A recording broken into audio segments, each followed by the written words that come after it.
সম্মানিত উপস্থিতি, আসসালামু আলাইকুম ওয়া রাহমাতুল্লাহ।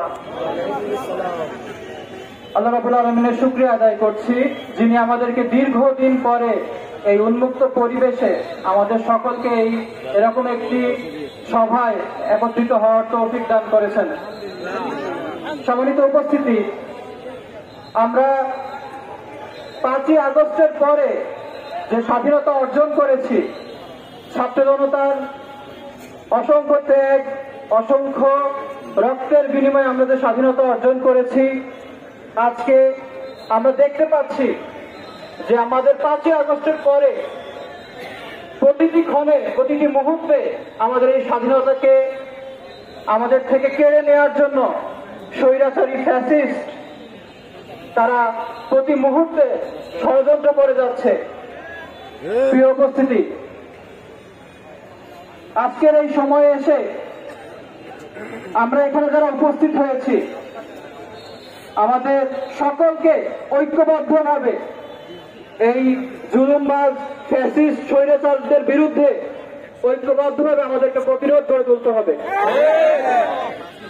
আমাদের এত কষ্টে অর্জিত যে স্বাধীনতা, এই স্বাধীনতা যেন বেহাত না হয়ে প্রিয় মাতৃভূমিকে রক্ষা করার জন্য আমাদেরকে মহাগ্রন্থ আল কোরআনের শিক্ষা এবং জ্ঞান অনুযায়ী যদি আমরা মোকাবেলা করি, ইমানের সাহসিকতার সাথে বাংলাদেশের কোন ব্যক্তিকে তারা আর পরাজিত করতে পারবে না।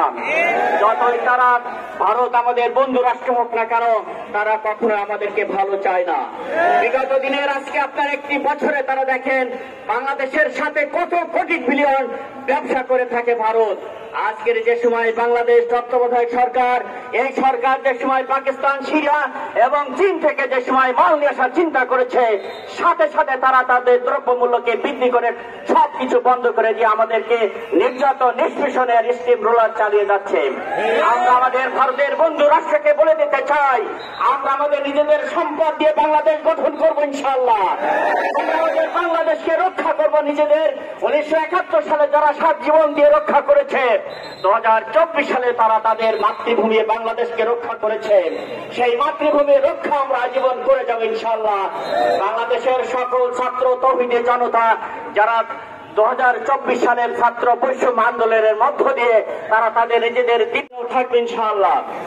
বাংলাদেশের প্রেক্ষাপটে টেপনা থেকে তেঁতুলিয়া পর্যন্ত যে সময় ইসলামী ছাত্র শিবিরের সকল ছেলেরা তারা তাদের ত্যাগ এবং কুরবানির বিনিময়ে প্রত্যেকটি কলেজ, বিশ্ববিদ্যালয় তারা তাদের চরিত্রের প্রস্ফুটিত ঘটিয়েছে। চরিত্রের মুগ্ধ হয়ে যে সময় অন্য কোন ছাত্র সংগঠনে আর তারা যাচ্ছে না, সেই সময় তাদের পর স্টিম রোলার চালানো হয়েছে। তাদেরকে সেখানে নির্মমভাবে শাহাদাত বরণ করা হয়েছে, নির্মমভাবে হত্যা করা হয়েছে।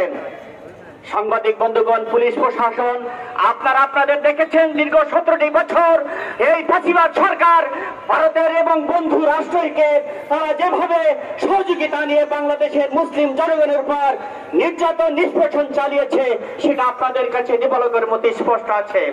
শুধু এখানেই শেষ নয়, বাংলাদেশের প্রেক্ষাপটে আজকে আয়না ঘর করে তারা নির্যাতনের রেখাপট বিশ্বের সকল মানুষ তারা দেখেছে।